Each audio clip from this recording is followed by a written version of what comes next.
तो नमस्कार दोस्तों, हम कर रहे थे चैप्टर नंबर 2 अपना क्लास 12th का, और ये है उसके ऊपर सेकंड क्लास। तो जो हमने पिछली बार पढ़ा था उस पर बेस कुछ न्यूमेरिकल्स हैं, दो आपकी एक्सरसाइज के अंदर थे।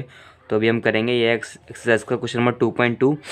और ये क्वेश्चन है, a regular hexagon of side 10 centimetre has a charge 5 microcoulomb eight each of it's vertices. Okay, calculate the potential at the centre of hexagon.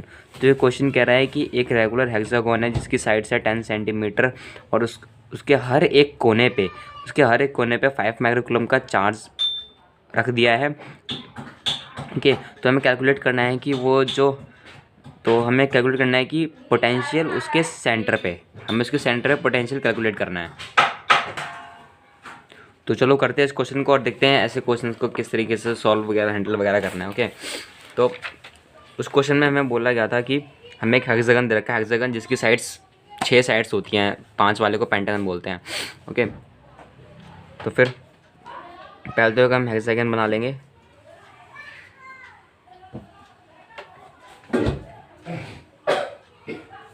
कि हमें निकालनी है इलेक्ट्रिक पोटेंशियल इसके सेंटर पे। ठीक है, सेंटर पे ये सब, और इसके जो वर्टेक्सेस हैं वहाँ पे चार्ज इन्होंने रख रखा है 5 माइक्रोकुलम का। 5 माइक्रोकुलम,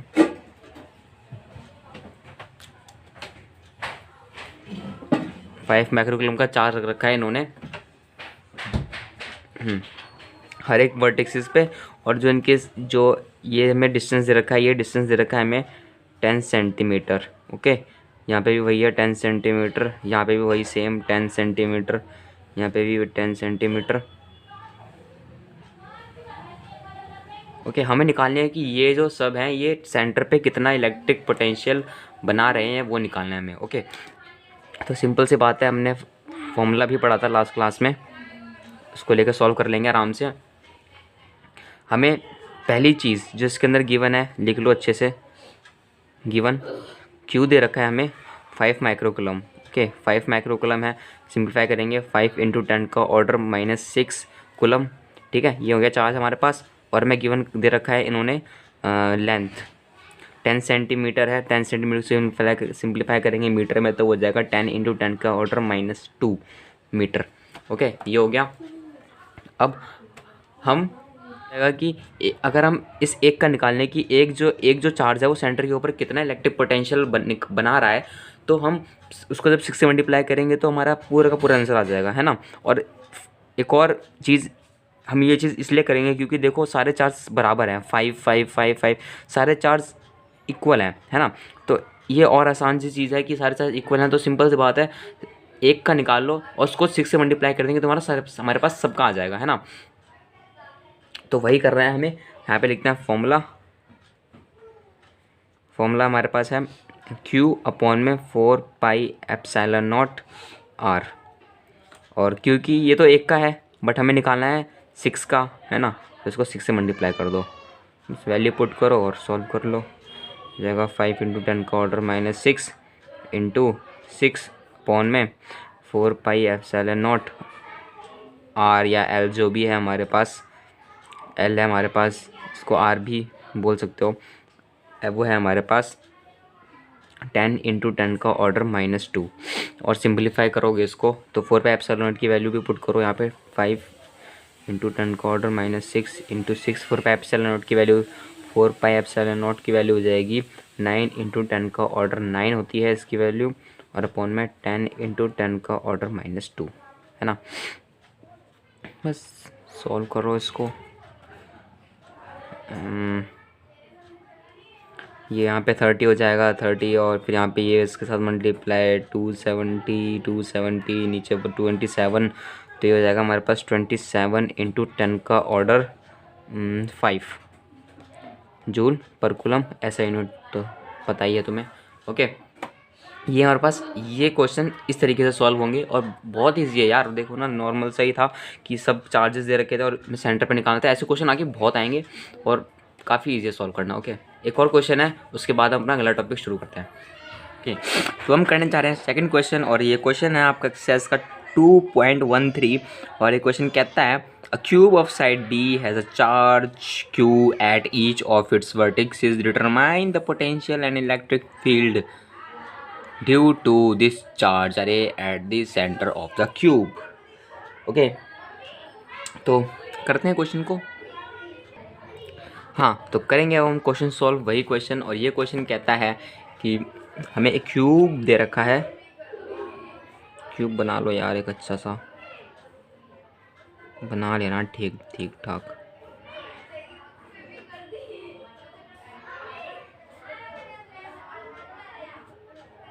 ओके, क्यूब है और इसके साइड्स वगैरह, तो मतलब इसमें ना ये वाला कॉन्सेप्ट है, वही वाला है कॉन्सेप्ट, ठीक है। उसी कॉन्सेप्ट से करना है ये वाला क्वेश्चन भी। क्यूब ऑफ साइड बी, इसकी साइड्स देखिए बी।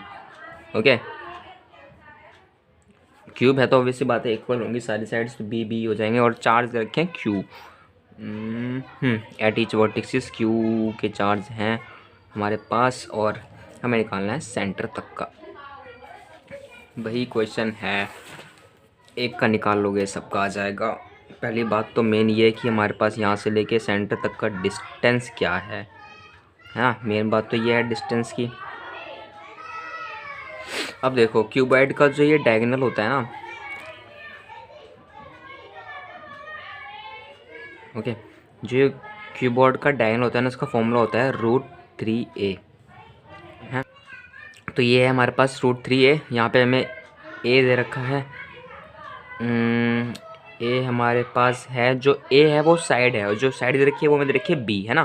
तो यहाँ पे आ जाएगा √3b। इसको मान लो ये पॉइंट है हमारे पास a, ये है o हमारा सेंटर, ये है b, सॉरी b नहीं, हाँ नहीं, b c d, sorry. Okay, हम ये निकाल रहे हैं AO। तो हमारे पास यहाँ पे AO कितना आ गया हमारे पास, हमारे पास जो, एक सेकंड में कैमरा साफ कर चेक करें। हाँ, तो हमें AO दे रखा है, तो हमारे पास AO आ गया √3b, है ना, सॉरी AOBC, ये मान लिया E, तो ये हमारे पास ये पूरा आया है ना। सॉरी, ये AO नहीं है, ये AE है। ये हमारे पास AE आया है पूरा √3b, बट हमें निकालना A है। और जो क्यूबॉइड में तो इतना पता होगा यार, डायगोनल का ये एक दूसरे में इक्वल होते हैं, तो AO is equals to OE। तो हमारे पास AO आ जाएगा √3/2b, है ना।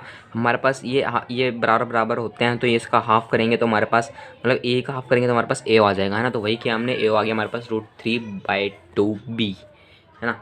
हमारे पास ये भी आ गया। बस सिंपल सी बात है, फॉर्मूले पुट करेंगे और निकालेंगे आंसर। हमारे पास पोटेंशियल का फॉर्मूला होता है चार्ज अपॉन में 4πε0 और L, ठीक है। चार्ज की वैल्यू है हमारे पास Q ही है चार्ज, 4πε0, और L है हमारे पास √3/2b। थोड़ा सॉल्व करेंगे तो 2 पर आ जाएगा हमारे पास, 2Q अपॉन में 4πε0 और √3b। क्योंकि हमने ये सिर्फ एक ही का निकाला है ना, एक पॉइंट से निकालना है, बट हमें पता है कि क्यूब के अंदर हमारे पास 8 वर्टिसेस होते हैं, 1 2 3 4 5 6 7 8 8 वर्टिसेस होते हैं, सॉरी 8 वर्टिसेस होते हैं। उसको हम 8 से मल्टीप्लाई कर देंगे तो हमारे पास ये आ जाएगा 16Q/4πε0 √3b। समाप्त। और कुछ करना ही नहीं था क्वेश्चन में यार, देखो इतने ईजी से क्वेश्चन दे रखे हैं, ठीक है। अब हम चलेंगे अगले टॉपिक की तरफ, जिसमें हमें निकालना है electric potential due to a dipole, है ना। जो मैंने कहा था कि मतलब लास्ट वीडियो में कहा था कि करेंगे, तो वही करने वाले हैं अब हम, है ना। तो शुरू करते हैं। ओके, तो शुरू करते हैं। हमारी डेरिवेशन है वो भी इम्पोर्टेंट है, 3 मार्क्स की आ जाती है कई पेपर में, उनको हम बस चले तो कभी भी उठा कर दे सकते हैं, और इस बार का तो कुछ कहना ही नहीं है, ठीक है। तो फिर देखते हैं electric potential due to electric dipole. ठीक है। इलेक्ट्रिक डाइपोल हमने पहले चैप्टर में पढ़ा होगा। इट मतलब एक कंसिस्ट करता है दो चार्ज, एक नेगेटिव एक पॉजिटिव, और उनके बीच के उनके बीच में डिस्टेंस होता है 2L, या फिर क्या आपने 2A भी पढ़ा होगा। ठीक है, उनके बीच में मतलब ये इलेक्ट्रिक डाइपोल वो कंसिस्ट करता है, और उसका जो टोटल चार्ज होता है वो 0 होता है। और डाइपोल मूवमेंट और डाइपोल मूवमेंट का जो मैग्नीट्यूड होता है वो होता है Q2L। Okay, charge into 2L। तो वही वही सी चीज़ है, उसी चीज़ को लेकर हम चलते हैं यहाँ पे। ओके, थोड़ा और नीचे ले लेते हैं। यहाँ पे हम एक चार्ज ले लेते हैं हमारा, जैसे बोला अपोजिट चार्जेस के बीच का एक बीच में एक डिस्टेंस होता है 2L का। ठीक है, एक पॉजिटिव हमने ले लिया और एक नेगेटिव ले लिया, एक पॉजिटिव चार्ज ले लिया। ठीक है, इनको हम सेपरेट कर देते हैं 2A डिस्टेंस से। 2A वो इस तरीके से होता है, जैसे इस तरीके से यहाँ से लेके यहाँ तक का हम L लेंगे। ठीक है, यहाँ से लेके यहाँ तक का L, और फिर यहाँ से लेके यहाँ तक का L। ठीक है, हम एक पॉइंट मान लेंगे, एक पॉइंट है हमारे पास यहाँ पे P। ठीक है, यहाँ पे एक पॉइंट है हमारे पास P।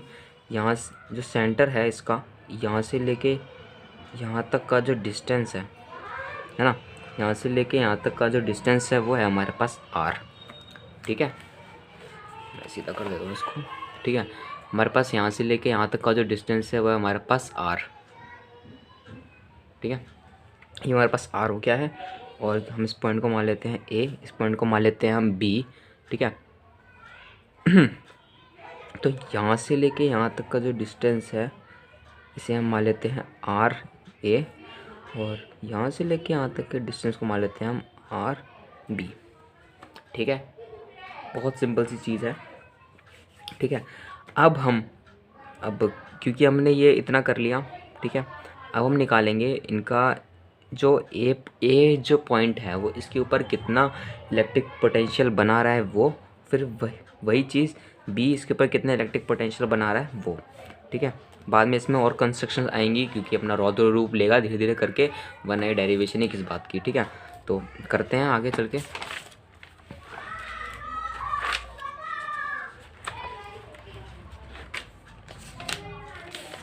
एक सेकेंड, मैं ना यही डायग्राम यहाँ पर डालता हूँ ताकि आप लोगों को आसानी हो समझने में। ठीक है, हमारे पास एक चार्ज है -Q और यहाँ पे एक चार्ज है +Q। ये यहाँ से लेके यहाँ तक बीच का डिस्टेंस है L का डिस्टेंस है L। ये यहाँ पे पॉइंट है हमारे पास P, ये ठक ठक ठक ठक, ये यहाँ से यहाँ, ये हमारे पास है R, ये हमारे पास पॉइंट A, ये पॉइंट हमारे पास B, हमारा RB, ये R, और ये हमारे पास पॉइंट है RA, ये हमारे पास है R, ऐसे R। क्या ये हो गया हमारे पास, और इसको करते हैं हम सॉल्व नहीं मतलब डेरिवेशन है, अब क्या बोलूँ इसमें। ठीक है, तो यहाँ पे आएगा हम निकालेंगे कि जो P पॉइंट है इसके ऊपर जो हमारा A है, A चार्ज है, वो इसके ऊपर कितनी इलेक्ट्रिक पोटेंशियल बना रहा है वो। ठीक है, इलेक्ट्रिक पोटेंशियल का फॉर्मूला वही स्टार्टिंग में आपको करवाया भी था, लिखते हैं यहाँ पे इलेक्ट्रिक पोटेंशियल एट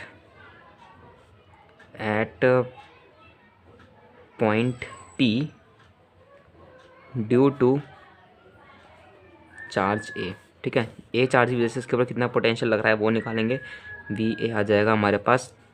अब मैं कहा था क्योंकि एक स्केलर वेक्टर स्केलर क्वांटिटी है, तो हम इसका साइन भी लेंगे। ओके, साइन भी लेंगे। यहाँ पे आ जाएगा ये -Q/4πε0, और जो यहाँ से लेके यहाँ तक का डिस्टेंस है वो है हमारे पास RA। ठीक है, ये आ गया हमारे पास, जो कि पॉइंट A पे कितना इलेक्ट्रिक पोटेंशियल बन रहा है ड्यू टू चार्ज A। अब निकालेंगे हम P पे कितना इलेक्ट्रिक पोटेंशियल लग रहा है due to charge B। Okay,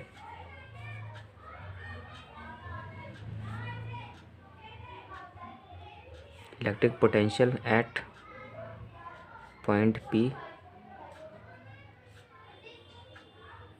due to charge B वो लिख लेंगे अब हम। तो पॉजिटिव है तो कोई झंझट वाला नहीं है इसके साथ, साइन के साथ 4πε0, और जिसके बीच का डिस्टेंस जो कि है हमारे पास RB।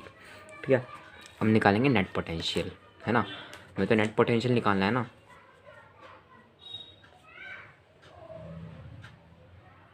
नेट पोटेंशियल का बताया था आपको, V equals to V A plus में V B.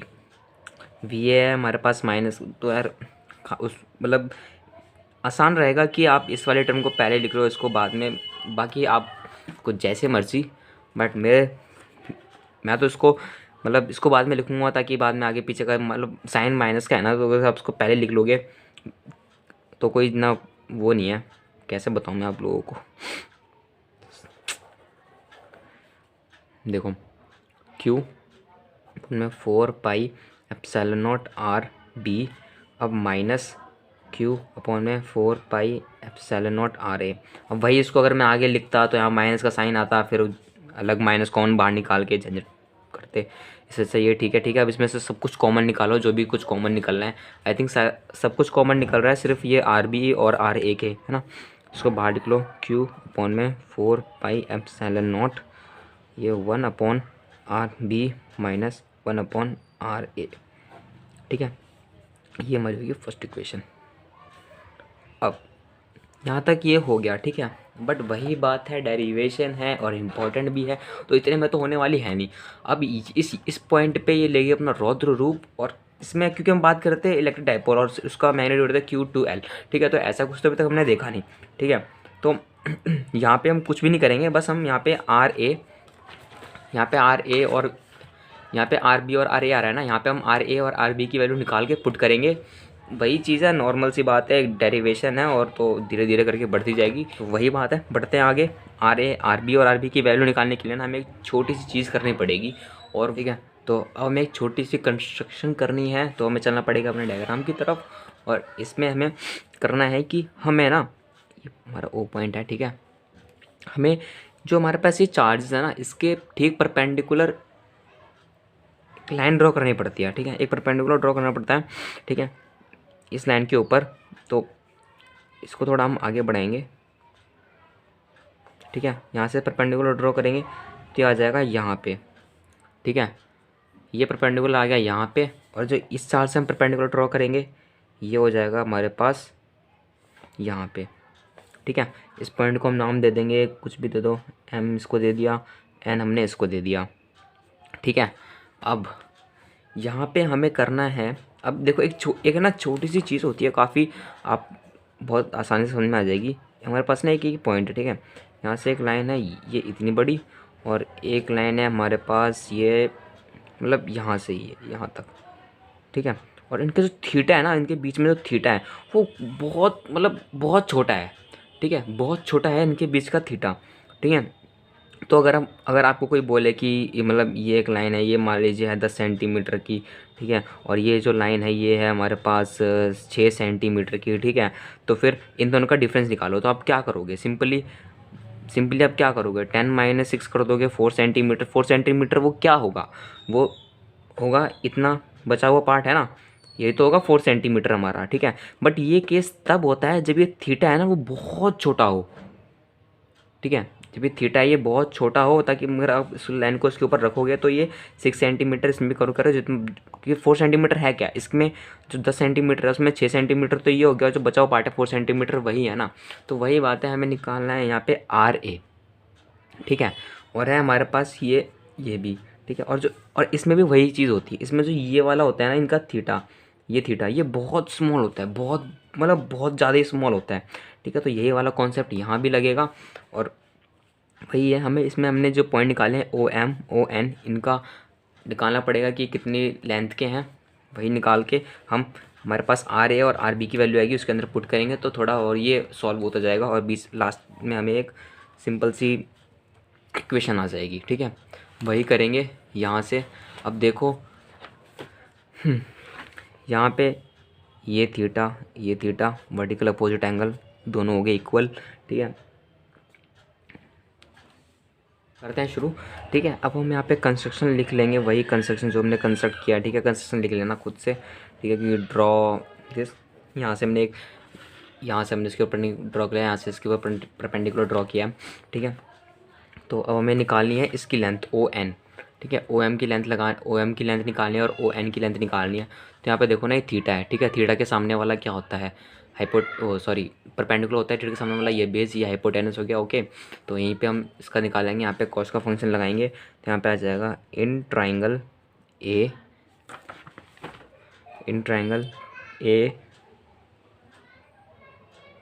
O M, in triangle A O M cos theta किसके बराबर हो जाएगा हमारे पास ओ एम अपॉन में एल के, है ना, ओ एम अपॉन में एल के बराबर हो जाएगा कॉस थीटा। फिर लिख देंगे ओ एम अपॉन में एल, ठीक है। तो यहाँ पे हमारे पास ओ एम की वैल्यू क्या आ जाएगी, जो ओ एम है हमारे पास आ जाएगा एल कॉस थीटा, है ना। ओ एम हमारे पास आ गया एल कॉस थीटा, ठीक है। ऐसे ही हम इस ट्राइंगल में भी, जो वाला ट्राइंगल है इस ट्राइंगल में भी ऐसे ही हम ओ एन की वैल्यू निकाल लेंगे, ठीक है। यहाँ पे लिख देंगे in triangle O N, in triangle O N B cos theta is equals to O N upon में एल, तो हमारे पास आ जाएगा O N is equals to L cos theta, ठीक है। ये आ गया हमारे पास इतना। और क्योंकि जो इनके बीच का जो थीटा है ना वो बहुत स्मॉल है, ये बहुत छोटा होता है, ठीक है। तो यहाँ पे एक लाइन लिख देंगे when theta is very small, ठीक है। तो थीटा बहुत स्मॉल है तो यहाँ पे आर ए की वैल्यू क्या होगी, एक तो ये इतना आर ए है ना, एक तो ये इतना आर ए, ये इतना आर ए, और ये जो ओ एम है ना, ये आर ए और ये ओ एम, इन दोनों को जब हम जोड़ देंगे तो हमारे पास आर ए की वैल्यू आ जाएगी, है ना। देखो यार, ये आर ए है ना, ये आर ए किसके बराबर होगा, आर प्लस में ओ एन, है ना। क्योंकि थीटा बहुत छोटा है तो ये लेंथ बराबर होगी, ठीक है। मतलब थीटा बहुत छोटा है तो ये लेंथ आर ए, और ये जो हमारे पास पी से लेके एम तक ये पूरा बराबर होगा, और पी से लेके ओ तक पता है हमें आर है, और ओ से लेके एम तक अभी हमने निकाला एल कॉस थीटा है ना। इन दोनों को ओ एम तक अभी हमने निकाला एल कॉस थीटा है, तो इन दोनों को प्लस कर देंगे तो हमारे पास आर ए की वैल्यू आ जाएगी। वैसे ही सिमिलरली आर बी भी ऐसे ही हो जाएगा। आर बी हमें पता है ये इतना है, ठीक है। आर बी और इनका भी थीटा स्मॉल है, आर बी और आर बी की लेंथ है यहाँ तक, है ना। ये देखो ना, हमने परपेंडिकुलर ड्रॉ किया है, वो थीटा बहुत छोटा है तो हमारे पास जो आर बी है वो बराबर आ जाएगा, मतलब ये सिर्फ पी एन के, है ना, पी एन के बराबर आ जाएगा। और हमारे पास पी से लेके ओ तक हमें पता है आर है, और ओ से लेके एन तक पता है हमें एल कोस थीटा हमने अभी निकाला, ठीक है। तो उनको माइनस करेंगे तो हमारे पास ये आ जाएगा। तो इसे लिखते हैं और सिंप्लीफाई हो जाएगा, लिखेंगे तो और आपको आसानी से समझ में आ जाएगा। यहाँ पे क्योंकि जो थीटा, एक लाइन लिखने के बाद when theta is very small, यहाँ पे आप लिख दो कि आर ए इक्वल है आर प्लस में एल कॉस थीटा के, है ना। लगभग तो वही है ना, एल प्लस कॉस थीटा, है ना। R A equals to L R और में एल कॉस थीटा, इसके प्लस के बराबर है ना। एंड जो हमारे पास आर बी है वो भी वो भी हमारे पास इक्वल है R minus L cos theta के, ठीक है। तो सिंपल है, हमारे पास आर ए और आर बी की वैल्यू आ गई है, तो हम उसको इक्वेशन नंबर फर्स्ट में पुट कर देंगे और करेंगे थोड़ा solve. Putting value in first equation v is equals to Q upon में 4 पाई एप्सिलॉन नॉट, और ये हो जाएगा हमारे पास 1 अपॉन में R minus L cos theta minus 1 upon में R plus L cos theta. Solve कर लो यार। क्यू अपॉन में 4 pi epsilon not R plus L cos theta minus ये हमारा यहाँ पे ये वाला आर इधर चला गया, वाला R minus L cos theta upon में R minus L cos theta plus L cos theta. ये सॉल्व करते रहो इसको, ये किससे कट जाएगा यहाँ पे, तो हमारे बचेगा हमारे पास Q two L cos theta upon में 4 pi epsilon not R square minus L square और ये कॉस स्क्वायर थीटा। अब देखो, अब हमारे पास ये आ गया क्यू टू एल, है ना, यही तो ढूंढ रहे थे हम। क्यू टू एल एक डायपोल मोमेंट का फॉर्मूला होता है इक्वल्स टू पी, ठीक है। तो ये लिखेंगे डेरिवेशन समाप्त, इसकी जगह लिखेंगे पी कॉस थीटा अपॉन में 4 pi epsilon not R minus L square cos theta. जब व्हेन आर बहुत बहुत बड़ा है एल से, बहुत बहुत बड़ा है एल से, तो हमारे पास सिर्फ आ जाएगा v is equals to P cos theta upon में 4 पाई एप्सिलॉन नॉट और आर स्क्वायर। आर तो बहुत छोटा कर दिया ना यार, बहुत छोटा कर दिया, तो मतलब उसको नेगलेक्ट ही कर दो ना, एक तरीके से नेगलेक्ट कर दिया आर को, तो हमारे पास ये आ गया एक सादा स्वच्छ वैल्यू। ठीक है, देख रहे हो, इतना कुछ करने के बाद ये 3 नंबर की डेरिवेशन आती है, ये 3 नंबर का आता है ये। ठीक है, ये यहाँ से लेके यहाँ तक। ठीक है, और बात आती है इक्वेटर पे। इक्वेटर मतलब जब जो थीटा है वो हो 90। ठीक है, थीटा 90 है तो समझदार तो समझ ही गए होंगे। यहाँ पे वैल्यू पुट करेंगे पी कॉस 90 अपॉन में 4 pi epsilon not R square theta cos 90 equals to 0। तो यहाँ पर पूरा का पूरा ये हो गया 0। ये एक मार्क्स में पूछ सकते हैं। ठीक है, तो यहाँ पे हमारी डेरिवेशन होगी समाप्त। अब हम करेंगे इसके ऊपर कुछ न्यूमेरिकल। ठीक है, ज़्यादा कुछ नहीं है डेरिवेशन में। देखो यही चीज़ थी मेन। एक नॉर्मल हमें पहले तो 2 स्टेप में करना होता है कि जो हमने पी पॉइंट लिया है उसके ऊपर जो ए चार्ज है कितना मैग्नीट्यूड लगा, वो इलेक्ट्रिक पोटेंशियल बना रहा है, वो फॉर्मूला तो है ही नॉर्मल से पुट करके। ठीक है, और यहाँ से ये जो बी पॉइंट है इसके ऊपर कितना पोटेंशियल निकाला है वो हमने लिया, बी नेट निकाला, इन दोनों को प्लस किया। ठीक है, प्लस करने के बाद हमारे पास सिंपल सी ये आ गई इक्वेशन। ठीक है, अब क्योंकि यहाँ पे कुछ डायपोल वायपोल तो कुछ दूर दूर तक दिखाई नहीं दे रहा था, इसीलिए हमने इनकी आर बी और आर ए की वैल्यू पुट करी। ठीक है, मतलब निकाली पहले तो उसमें कंस्ट्रक्शन करी छोटी से। हमने यहाँ से परपेंडिकुलर यहाँ डाला, यहाँ से परपेंडिकुलर यहाँ डाला, ये लाइन थोड़ी सी बढ़ाई। ठीक है, हमने यहाँ पे ओ एम और ओ एन की वैल्यू निकाली हमने यहाँ पे, और यहाँ पे निकालने के बाद आर ए और आर बी की वैल्यू निकालने के बाद पुट करा। पुट करने के बाद हमारे पास हमें छोटा सा दिखा यहाँ पे Q2L, यहाँ पे हमने इसको लिख दिया डायरेक्ट P, और ये होगी यहाँ पर थोड़ा सा और सॉल्व करने के बाद व्हेन आर बहुत बड़ा L से, तो यहाँ पे आ गया ये।